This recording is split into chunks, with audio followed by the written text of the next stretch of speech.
real quick about what we saw. Let me start because I'm proud. As you should.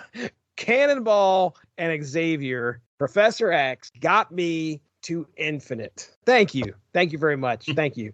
I'm slowly escalating things. I'm going into the 80s and I'm like, oh, wow, I haven't been to 80 in forever. I've always talked about that 70s show. I'm in the 80s now. All right, take it easy. Let's see how we do. Oh, we're at 85, 86. Wow, something is going on here. I'm actually doing really well. 87. Holy crap. 8 cubes gets me to 90. I'm like doing crazy stuff, getting cubes. And like I said, it was honestly a situation where since I knew I was going to win, I would snap after they had snapped. I had 8 cubes on the line and of course won it. Had a massive chance of winning it and pulled it off. Ended up with, and finally at like 99, I'm at like 98, 99. I'm like, the wall's coming. I've got to hit a wall soon. I'm expecting something. And it's like really late at night. I can't remember when I sent you the message, but I'm pretty sure I may not even sent you the message. I may have went to the Twitter and put it on there because I was afraid it was wake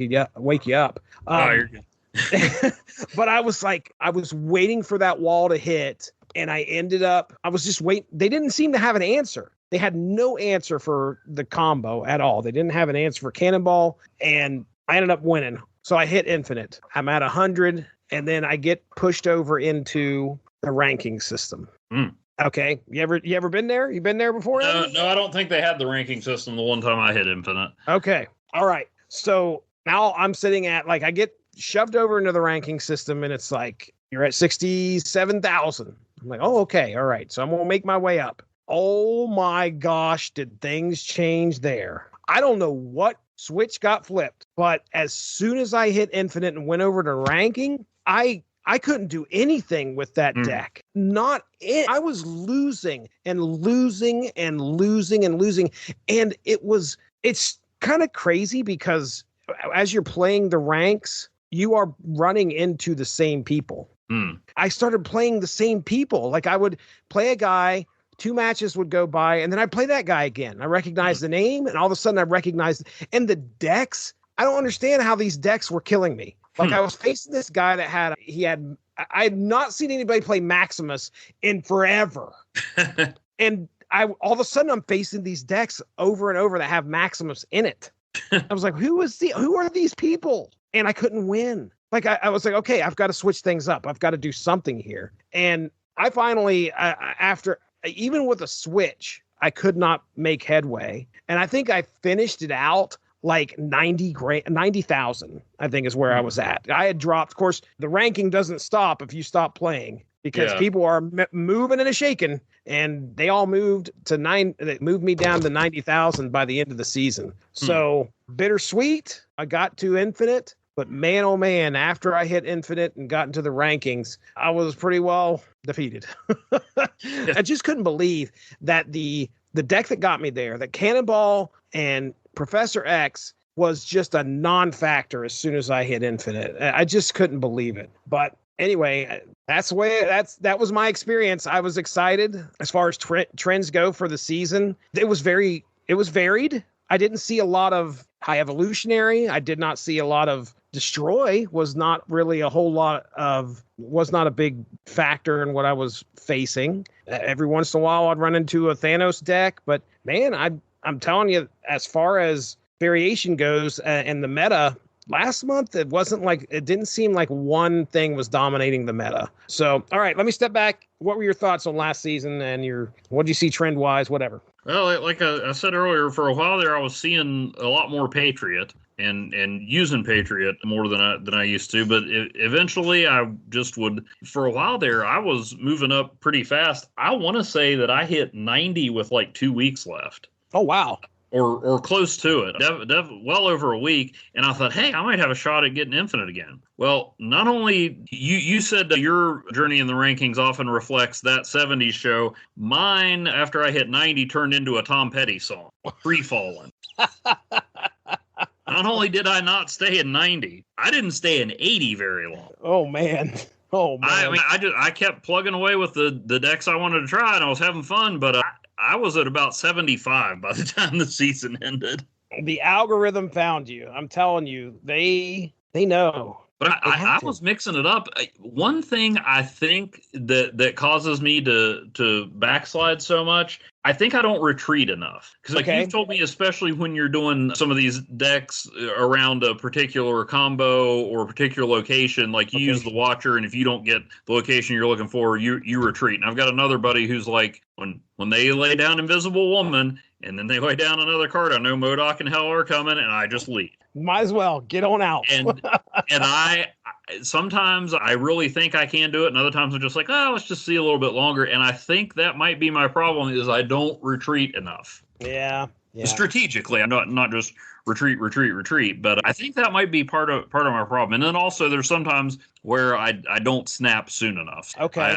I wait too long, so I either win and get 2 cubes, or I hang on and lose 4. Yeah. I tried a bunch of stuff. Like I said, when I got Hercules, I started messing around with move decks again. I even tried to bring back the Phoenix Force with the Torch and or Dazzler and or the Vulture. And I had some good games with that, but couldn't get consistent with that. So I always play Living Iron Slot for a while, and that does okay. I did win a couple gold conquests, an Iron Slot, maybe one of the move decks. So I got the Phoenix Force Captain America, which looks awesome, but is hampered by the fact that it's still the Marvel Snap version of Captain America. There's so many awesome 3-cost cards, or I could have one that generally looks cool and makes you think of cool comic book stories, and then is a non-factor in the game. Yep, doesn't much matter. I mean, that dude's just a Patriot wannabe. That's sad. It is sad. But yeah, that's what I was trying a bunch of different stuff. I had a lot of fun coming up with different decks. I have one that we'll talk about in a little bit, because there's a new card that fits into it called Exterminators, which is just me trying to deprive my opponent of as many cards as I possibly can. Beautiful. Nice. Very nice. So I had a lot of fun playing it, but I would look at my rankings and be like, oh, okay. Well, good thing I'm not tying my self-esteem to this. Oh, man. There was some weird stuff that was happening over there in the ranking section, too. Like, at one point, I'm facing this guy, and I lay out a card. Nothing. He doesn't lay out anything. He ended turn. Lay out another card. He ended turn. Lay out another card. He ended turn. He legitimately goes through all 6 turns, ending the turn, not playing a single card. I don't know. I was waiting for the punchline on that. No, that's it. He let me win the game. And he wasn't sitting there not like he wasn't away from the keyboard. This dude was hitting end turn every single time, and nothing. He laid out not a single card, and I won. Okay, here's what I think happened. Okay. He had like the most perfect deck, and maybe turn 1 he got Triskelion, and Agatha was like, "There's no way I can lose this game. I'm just not playing anything."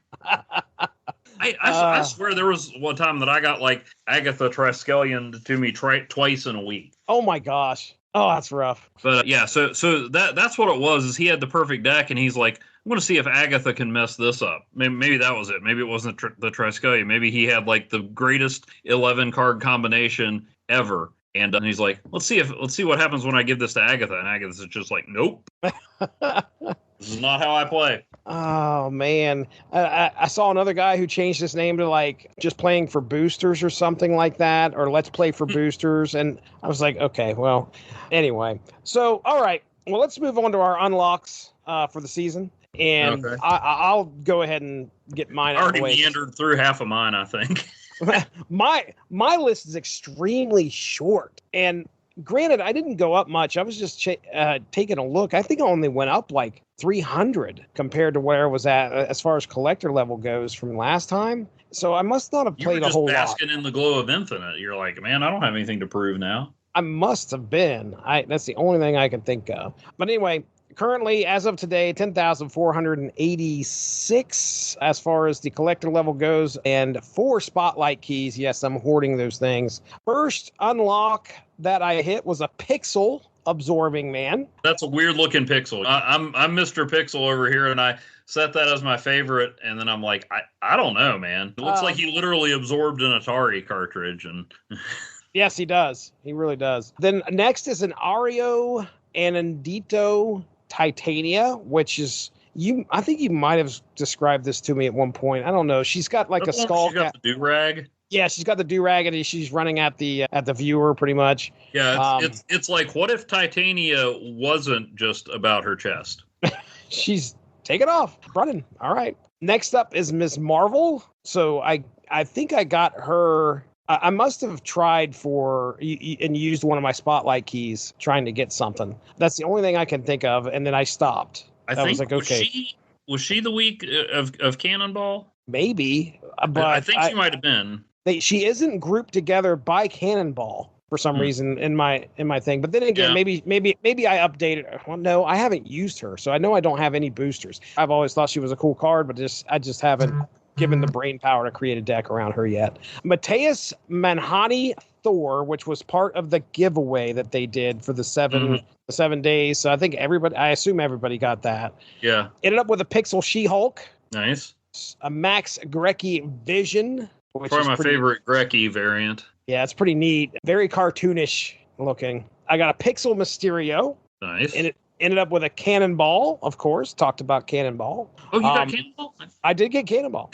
And then Scotty Young Rocket Raccoon, which is we talked about his variants on Rocket Raccoon before. This is the one that I didn't think I'd ever seen, where he's like flying backwards and he's shooting the guns at the person that's at the viewer, which is pretty cool. Then I think I ended up with an ink pulp Mr. Fantastic. It might have been something that I bought. I can't remember, but it's actually, I wanted to get a new Mr. Fantastic. And this thing looks pretty cool. It's still him stretching all over the place, but I wanted a good variant of that, and I liked it. And then I got a Dracula that I looked up the credits for this. It's David Finch, Danny Meeke, that's an inker an artist I recognize from the Image days, Michael Gaydos, and Frank Darmata Dracula. So it's a really cool looking Dracula. The card's mostly black, and it looks nothing like the stock Dracula that we get. This is one that reminds me of the one from Tomb of Dracula a little bit. Yeah. Yeah. And then my final one that I just got it yesterday, I think, was Fei Cheng, Mr. Negative, which Mr. Negative's sitting in a chair and he's looking like Mr. Negative. So that's about it. There's not much, nothing spectacular with that. Dan Hip Galactus. Oh, nice. Okay. That was one. I think I got a fantasy variant Dakin. That was in the spotlight cache at some point. Must have been with Cannonball. Okay. Because I ended up getting that with Cannonball. Then I think there's two other cards that I got after the Mr. Negative. We already talked about the Phoenix 5 variant of the Cyclops, but I also got a Hellfire Gala variant of Kitty Pryde. So there you go. How about you? Let's see. Well, I started off getting Hope Summers, and then immediately blew my 2 spotlight keys on Chibi Mobius, and the David Nakayama Spider-Ham. Are you okay with that Chibi Mobius? I haven't even spent the 25 boosters to make it break the frame. I don't know. I mean, don't need it getting any bigger. There's nothing overtly objectionable about it. It doesn't bother me like some of the other chibis do. I don't know. It was very disappointing. Okay. All right. Did not make me say, wow. Then I got Crossbones Hydra variant, which looks pretty much like Crossbones, but I think he's got like a tactical vest on. Okay. Pixel Squirrel Girl. Nice. Yes. Then with the season pass, I got the Pandart Magneto, which looks cool, but is not in any way making me consider replacing my Jim Lee Magneto with it. Oh, yeah. I got Your Buddy Maximus by Stepan Sajic. Okay. I do use Maximus, especially with Ronan. Ronan, yeah. Yeah, but I got a Mad Boogie Wolfsbane, which I think I got that. Yeah. Doesn't quite do it for me. Call me crazy when Rain Sinclair's cute and all, but when I have Wolfsbane, I'd like to see her wolfing. Correct. Call me old-fashioned. But let's see. Then my first try for Mockingbird, I missed her, but I got Ghost Spider. That's the other thing that fueled my resurgence of move decks. Right. I didn't know this was the first time you'd got Ghost Spider. That's pretty cool. Yeah. And then I got a Dan Hip Nightcrawler. I'd been wanting a new Nightcrawler for a while, and I think he's in one of the albums. So that's one reason I got a few, is because I pretty much just use my gold to try to fill in albums or get cool variants. Oh, okay. Because eventually I have cycled through that and gotten the 2,000 tokens in the mystery variant. So I haven't worked out the math of it. It probably makes more sense to save my gold for Token Tuesday, but this way I also get cool variants. And there's a couple of those albums where the halfway point prize is a spotlight key. Oh, yeah, I've seen that. That's nice. As soon as I got in striking distance of that and had the gold, I haven't seen any variants from that album. But I did get one the other day that gave me 1,000 tokens, put me over 6,000. Now I'm just trying to decide what to get with that. Right. So let's see. Then I got, as a prize somewhere along the way, the Strong Guy King of Hell variant. Okay, so I need you to explain what happened, because we've talked about how some of these variants, just what in the world is going on? Like, I had to have you explain. Oh, I'm in the comics where that happened. Okay, I had to have you explain Beast and his occult, whatever he's doing, witchcraft thing. So now I need you to explain what happened when Strong Guy took over Hell. How does this happen? Okay, well, let's do a spoiler alert, because even though this wasn't my favorite development, it was part of Peter David's run on X Factor when they were X Factor Investigations, and even the parts I didn't care for was an awesome series. Okay. So spoiler alert for Peter David's X Factor, the detective era, which I highly recommend people read. So Strong Guy died. Okay. And Layla Miller. Do you know Layla Miller? I know the name. I cannot remember. Her power was allegedly that she knows stuff. Oh, like I've read some of the early issues of X Factor where they were trying to find out. Okay, yes, I know what you're talking about. Well, so also, time travel alert, she went into the future, and she and Madrox got branded with those M's that Bishop has on his face. And eventually she came back, so she was a 20-something. And then she and Jamie got romantically involved, which she lived those years. Right. But it was still like 5 issues earlier, she was a 13-year-old. So that was kind of weird. But I like Jamie and I like Layla. Anyway, knowing stuff was not her mutant power. Knowing stuff was a result of time travel shenanigans. She downloaded her knowledge of the future basically into her younger self. So that's why she knew all this stuff that was going to happen. Her mutant power was to bring dead things back to life. Okay. Which is fine if you're bringing back a bird or something like that. The problem is she reanimated the living thing. She didn't bring back its soul. Oh. So Guido died, and she brought him back, but he had no soul. And then there was all kinds of magic stuff, and I won't drag this out further, but basically there was a contest to see which of the various Marvel devils and demons would become the king of hell. And soulless Guido took an opportunity, did something very bad to somebody with a pitchfork, and he got to be the king of hell. Oh, wow. Okay. And if anybody else but Peter David had written it, I would have been like, nope, I'm done. I wasn't thrilled, but I trust Peter David. But as near as I could tell, nobody outside of Peter David ever touched that again. And eventually Guido just showed back up, and someone was like, weren't you the king of hell? And he's like, yeah, it was a whole thing. So Guido's back being Guido, and I don't really want that. I don't really want that storyline revisited. But it was well done to get there. I remember seeing this card get played against me, I think, at one point, and I was like, what in the world why Strong Guy of all people? Yeah, it made sense in the story, but hey, one of the best comedic comic relief characters in X-Men history, and now he rules hell. Yeah, a little bit of a swerve there. Yeah, I haven't done anything with that one, just like Chibi Mobius. But, then I got the Nicola, sorry I can't pronounce your name right, Rhino. I told my story about getting Mockingbird. I got Pandart Iron Man on the season pass. And then, once again, proving that even though Snap torments me from time to time, some algorithm in there does know me. I got Pixel Death, followed by Dan Hip, Jane Foster. Oh, wow. Nice. I got the Dan Hip Bast to build up that album. Randomly got Midnight Suns Galactus. Nice. I've gotten some of those album ones as prizes. Okay. The Mateus Manhanini, I shouldn't do that because my name has been mispronounced a bunch, so I mean no disrespect to these excellent artists and their creatively spelled names. Mateus Manhanini, Thor, got Ms. Marvel. I want to say that was when I took my shot at Cannonball. Ended up with a summer vacation Mantis who looks more like I'm always conflicted about Mantis because Mantis was one of the early, like, weirder, obscure Marvel characters I remember learning about. Mm-hmm. So I'm always kind of like sort of protective of that version, even though I'm not particularly fond of that version. It's just a nostalgia thing. And this one looks more like the Palm Clementoff version from the movies, which is nothing like the comic version, and yet I thoroughly enjoy. Every time I grumble about stuff like them announcing today that they've cast a woman to play the Silver Surfer, yep. I think, which that's fine. And I'm like, why would you do that? And then I remember, oh yeah, Mantis, Drax, nothing like the comic versions. I think maybe it's because like I do find the Silver Surfer interesting and I don't find comic Drax interesting. So I didn't care. So it's a little hypocritical. I also didn't mind Marvel being a woman, but Marvel was in the movie for like 5 minutes. Anyway, that's neither here nor there. My point is that I do like that because it reminds me of the movie Mantis. Okay. One of these days, I'm going to do an MCU deck that will probably not be very functional, but we'll just have the cards that have the MCU version specifically of the characters. Oh, and nice. Then I'll lose badly and delete it.